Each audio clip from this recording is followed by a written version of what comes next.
નમસ્કાર મિત્રો, હાલના તાજા હવામાન સમાચાર જાણીએ તો આગામી દિવસોની અંદર મિત્રો અરબી સમુદ્રમાં વાવાઝોડાને લઈને હાલ મોટી અપડેટ સામે આવી રહી છે।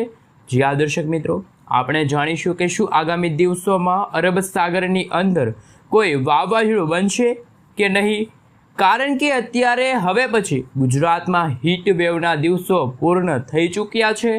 પ્રી મોન્સૂન વરસાદની આગાહી સામે આવી રહી છે। આંધી વંટોળ ફૂંકાશે, ગુજરાતનું વાતાવરણ મિત્રો હવે પછી પલટાશે। અત્યારે જે આજે ભારતીય હવામાન વિભાગે દક્ષિણ બંગાળની ખાડી અને અંદમાન ટાપુ ઉપર વર્ષ 2026ના ચોમાસાની વિધિવત રીતે મિત્રો આગમનની જાહેરાત કરી દીધી છે। એટલું જ નહીં, એક સાથે મોટી છલાંગ ચોમાસાએ લગાવી છે। દક્ષિણી શ્રીલંકાના દરિયાઈ કાંઠાના ભાગોમાં આ વર્ષના ચોમાસાની મિત્રો એન્ટ્રી થઈ ગઈ છે અને આવનારા દિવસોમાં જાણીશું ગુજરાતનું હવામાન કેવું રહેશે, ગુજરાતમાં ચોમાસાના આગમનને લઈને શું કરવામાં આવી રહી છે આગાહી તમે લાઈવ જોઈ શકો છો। કડાકા ભડાકા સાથે વરસાદી સિસ્ટમની ગતિવિધિ શરૂ થઈ ગઈ છે। અમે તમને અત્યારનું ગુજરાતનું લાઈવ સેટેલાઇટ પિક્ચર બતાવી રહ્યા છીએ, જેમાં ગુજરાતમાં હવે પછી તાપમાનની અંદર છેલ્લા 2 દિવસથી ઘટાડો નોંધાણો છે। ગુજરાતની અંદર હીટ વેવમાંથી થોડીક રાહત મળી છે। સૌરાષ્ટ્ર, દક્ષિણ ગુજરાતના દરિયાઈ કાંઠાના ભાગોમાં આકાશમાં વાદળોના દર્શન થઈ રહ્યા છે। હવે પછી આગામી દિવસોની અંદર જેમાં ખાસ જાણી લેજો કે આવનારા અઠવાડિયામાં અરબ સાગરમાં મોટી હલચલ ઊભી થવાની સંભાવના, જેના કારણે અત્યારે તમે લાઈવ જોઈ શકો છો અરબ સાગરમાં વાવાઝોડા જેવી એક મોટી વરસાદી સિસ્ટમ બને તેવી સંભાવના સામે આવી રહી છે। સાથે આપણે જાણીશું કે ખાસ આજના આ વિડીયોની અંદર જેને તમે અંત સુધી જોવાનો રાખજો। અત્યારે આવનારા દિવસોની અંદર એટલે કે 17, 18, 19 તારીખથી લઈને ગુજરાતના કોઈક વિસ્તારની અંદર વરસાદની સંભાવના છે કે નહીં, કારણ કે વરસાદ ચોમાસું બેસતા પહેલાં ગુજરાતમાં આંધી વંટોળ ફૂંકાય તો કેટલાક વિસ્તારોમાં મેઘગર્જના સાથે વરસાદી વાદળાઓ બંધાશે અને આવનારા દિવસોમાં કઈ તારીખે વરસાદ વાવાઝોડા જેવી સ્થિતિ ઊભી થઈ શકે છે। એટલું જ નહીં, આપણે જાણીશું ગુજરાતમાં વિધિવત રીતે ચોમાસાનું આગમન ક્યારે થશે। હવામાન નિષ્ણાંત એવા અંબાલાલ પટેલની આગાહીની સાથે જ આપણે મિત્રો જાણીશું કેરળમાં પણ ચોમાસાના આગમનને લઈને કઈ માહિતી મેળવીશું। તમામ અપડેટો જાણતા પહેલાં મિત્રો તમે અમારી આ ગુજ્જુ વેધર યુટ્યુબ ચેનલ પર નવા છો તો ખાસ મિત્રો ચેનલને સબસ્ક્રાઈબ કરી દેજો। સૌથી પહેલાં તો આપણે અત્યારે ઉપગ્રહ ઉપરથી જે ભારતના વાતાવરણની અંદર સ્થિતિ કેવી છે તેમના વિશે વાત કરીશું। દક્ષિણી અરબી સમુદ્રની અંદર કર્ણાટક, કેરળના કાંઠાના વિસ્તારની અંદર અત્યારે પ્રી મોન્સૂન એક્ટિવિટીનો વરસાદ ભારે ગાજવીજ સાથે ખાબકી રહ્યો છે। તો અમુક વિસ્તારોમાં તો તીવ્ર મેઘગર્જનાવાળા વાદળો વરસતા જોવા મળી રહ્યા છે।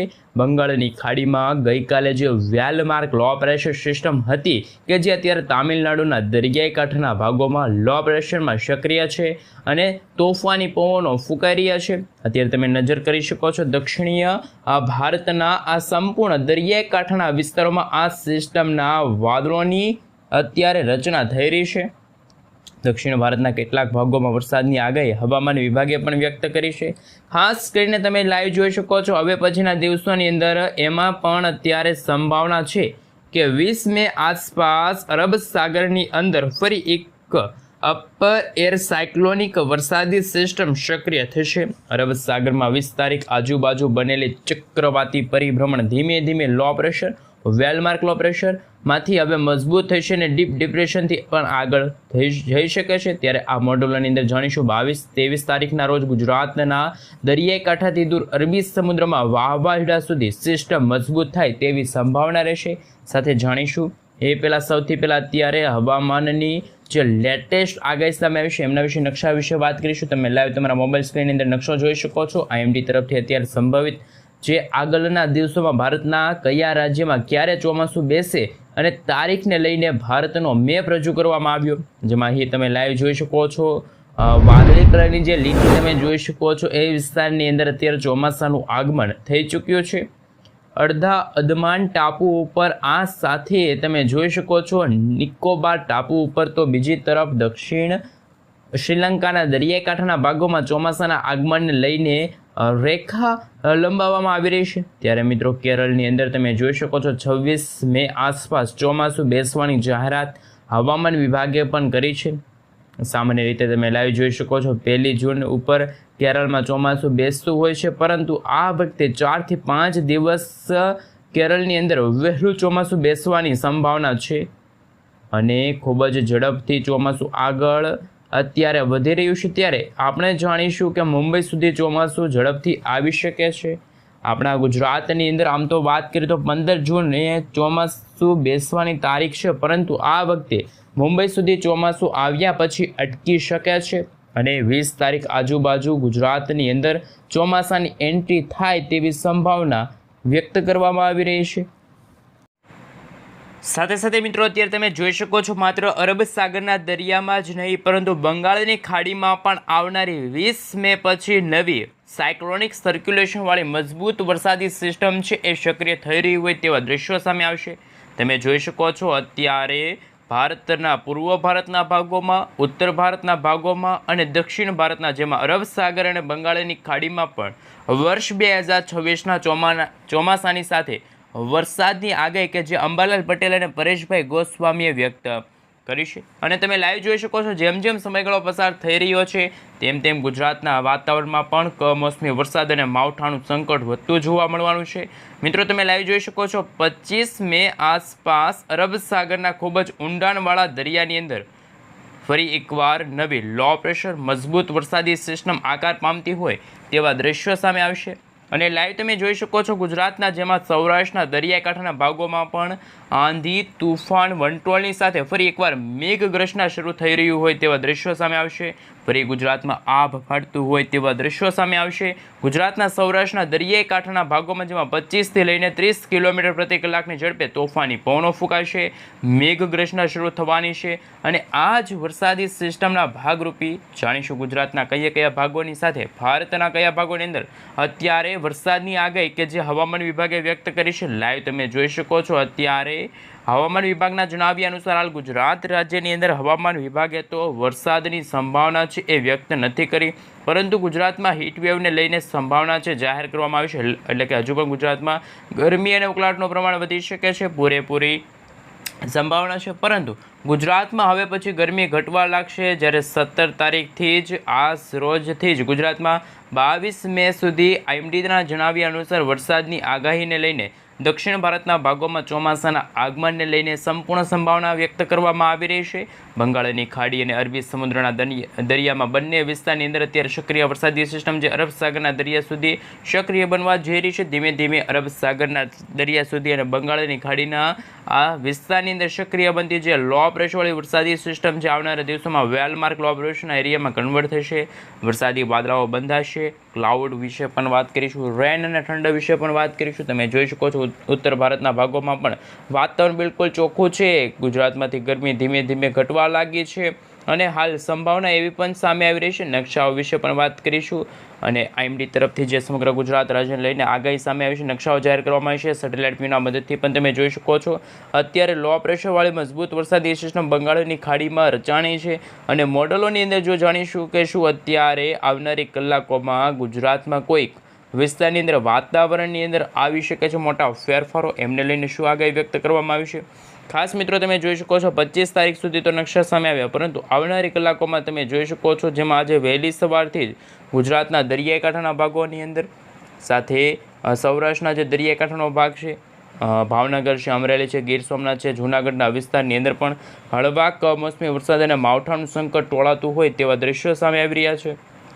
અને તમે લાઈવ પણ જોઈ શકો છો અત્યારે દક્ષિણ ગુજરાતના, જેમાં મિત્રો સુરતના જે વિસ્તારો છે, દમણ છે, વલસાડ, દમણ, દાદરાનગર હવેલીના વિસ્તારની અંદર પણ હળવા કમોસમી વરસાદ અને માવઠાનું સંકટ અત્યારે ટોળાતું જોવા મળી રહ્યું છે। જેમ જેમ ગુજરાતમાં સમયગાળો પસાર થઈ રહ્યો છે તેમ તેમ વાતાવરણની અંદર પણ કમોસમી વરસાદ અને માવઠાનું જોર વધવા લાગશે। મિત્રો આ જે વરસાદી સિસ્ટમ છે એમના કારણે કચ્છના ભાગોમાં પણ વરસાદી વાદળાઓ બંધાતા જોવા મળી રહેશે। કોઈક ભાગમાં હળવા કમોસમી વરસાદ તો કોઈક ભાગમાં હજુ પણ ગરમી અને ઉકળાટનું પ્રમાણ વધી શકે છે, પરંતુ આવનારી 18 તારીખના રોજ આ અરબ સાગરવાળી વરસાદી સિસ્ટમ એટલે કે ચોમાસું વર્ષ 2026નું છે એ ધીમે ધીમે આગળ વધી રહ્યું છે. ચોમાસું આગળ વધવાની સાથે ગુજરાતના વાતાવરણમાં પણ વાવાઝોડા સાથે વરસાદની આગાહી. ગુજરાતના દરિયાકાંઠે 60થી લઈને 70 કિલોમીટર પ્રતિ કલાકની ઝડપે તોફાની પવનો ફૂંકાશે. 17 તારીખ 18 તારીખના રોજ ફરી એકવાર ચોમાસું છે ગુજરાત એટલે કે મુંબઈના દરિયાકાંઠે આવતા પહેલાં એકવાર અટકાઈ જશે. ત્યાર પછી 19 તારીખના રોજ તમે જોઈ શકો છો બેંગલુરુના વિસ્તારની અંદર અરબ સાગર અને બંગાળની ખાડીના બંને વિસ્તારની અંદર આભ ફાટતું હોય તોફાની મેઘગર્જના, ફરી એકવાર તોફાની પવનોની લહેરો વચ્ચે મેઘરાજા મન મૂકીને વરસતા હોય તેવા દ્રશ્યો સામે આવશે. કોઈક ભાગમાં તો મિત્રો વીજળીના ચમકારા. તો હવે પછી ગુજરાતના જાણીતા હવામાન નિષ્ણાત એવા અંબાલાલ પટેલે પણ વર્ષ 2026ના ચોમાસાને લઈને શું કરી છે આગાહી, અને ચોમાસાના વરસાદને લઈને અંબાલાલ પટેલ, પરેશભાઈ ગોસ્વામી તરફથી શું આગાહી સામે આવી રહી છે એમના વિશે પણ વાત કરીશું. સાથે તમે જોઈ શકો છો જેમ જેમ ગુજરાતમાં સમયગાળો પસાર થઈ રહ્યો છે તેમ તેમ વાતાવરણની અંદર પણ મેઘગર્જના સાથે તોફાની પવનોની સાથે ગુજરાતના જેમાં કચ્છનો ભાગ છે, સૌરાષ્ટ્રના દરિયાકાંઠાનો ભાગ છે, ઉત્તર ગુજરાતના ભાગોમાં હજુ પણ ગરમી અને ઉકળાટનું પ્રમાણ વધી શકે તેવી આગાહી અંબાલાલ પટેલ અને પરેશભાઈ ગોસ્વામીએ વ્યક્ત કરી છે. ઉત્તર ગુજરાતના ભાગોમાં બનાસકાંઠા, સાબરકાંઠા, આ સાથે અરવલ્લી, મહીસાગર, દાહોદ લાગુના વિસ્તારની અંદર પણ જળ હોનારત સર્જાશે. તોફાની પવનોની લહેરો પણ ફૂંકાતી હોય તેવા દ્રશ્યો સામે આવશે. આ સાથે અમદાવાદનો ભાગ છે, અમદાવાદ, વડોદરાનો ભાગ છે, સાથે મહેસાણાના ભાગોમાં પણ ગરમી અને ઉકળાટનું પ્રમાણ હજુ પણ વધી શકે છે. જ્યારે મિત્રો લાંબા ગાળાની આગાહી સામે આવી છે, તમે જોઈ શકો છો આગાહીને લઈને જેમાં રેન અને ઠંડા વિશે વાત કરીશું. દક્ષિણ ભારતના ભાગોમાં વીજળીના ચમકારા, કડાકા ભડાકા, થંડરસ્ટોર્મ એક્ટિવિટીના ભાગરૂપે જ્યાં જુઓ ત્યાં મેઘતાંડવ શરૂ થવા જઈ રહ્યું હોય તેવા દ્રશ્યો સામે આવશે. ફરી એકવાર ગુજરાતમાં ભારેથી ભારે વરસાદની આગાહી કે જે અંબાલાલ પટેલ અને પરેશભાઈ ગોસ્વામી તરફથી જ એ જાહેર કરવામાં આવી છે. મિત્રો તમે લાઈવ જોઈ શકો છો ગુજરાતના વાતાવરણને લઈને પરેશભાઈ ગોસ્વામીએ જણાવ્યું કે વર્ષ 2026નું ચોમાસું છે એ સારું રહેવાનું છે, જ્યારે ખેડૂતો માટે પણ આ વર્ષ છે એ સારું જવાનું છે, કારણ કે ગુજરાતમાં પણ ચોમાસું થોડુંક વહેલું બેસી શકે છે. અરબ સાગરના દરિયાની અંદર અત્યારે નવી હલચલો સક્રિય થઈ છે અને આ વરસાદી સિસ્ટમ સક્રિય થવાની સાથે જ ગુજરાતના જેમાં સૌરાષ્ટ્રના દરિયાકાંઠાના ભાગોમાં જેમાં 20 તારીખના રોજ ફરી એકવાર તોફાની પવનો ફૂંકાશે. 21 તારીખના રોજ વહેલી સવાર દરમિયાન પણ તોફાની પવનોની સાથે મેઘગર્જના શરૂ થતી હોય તેવા દ્રશ્યો સામે આવશે અને રેન અને ઠંડરની પણ આગાહી કે જે અંબાલાલ પટેલ, પરેશભાઈ ગોસ્વામી વ્યક્ત કરી છે.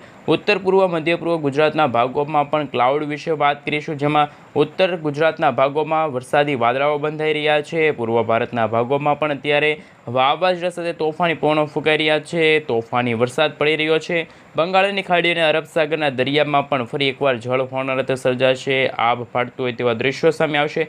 વીજળીના ચમકારાની સાથે કડાકા ભડાકા સાથે વરસાદની આગાહી કે જે અંબાલાલ પટેલે અને પરેશભાઈ ગોસ્વામી વ્યક્ત કરી. સાથે ગુજરાતમાં ચોમાસાનું આગમન પણ હવે પછી થઈ ચૂક્યું છે, પરંતુ ગુજરાતની અંદર જો વાત કરીએ તો 8થી લઈને 15 જૂન દરમિયાન ગુજરાતમાં ચોમાસાનું આગમન થશે અને રોહિણી નક્ષત્ર દરમિયાન ગુજરાતમાં છે એ સારો એવો અને સાર્વત્રિક વરસાદ પડે તેવી આગાહી ગુજરાતના જાણીતા હવામાન નિષ્ણાત અંબાલાલ પટેલે વ્યક્ત કરી છે. કારણ કે ગુજરાતમાં છેલ્લા 2 દિવસથી તો ગરમી અને ઉકળાટનું પ્રમાણ ઘટ્યું છે, ગરમીમાં ઘટાડો થયો છે અને આ ગરમીમાં ઘટાડાથી જ જેમાં સૌરાષ્ટ્રના દરિયાકાંઠાનો ભાગ છે, આ સાથે દક્ષિણ ગુજરાતના ભાગોમાં સુરત, તાપી, નવસારી, દમણ, દાદરા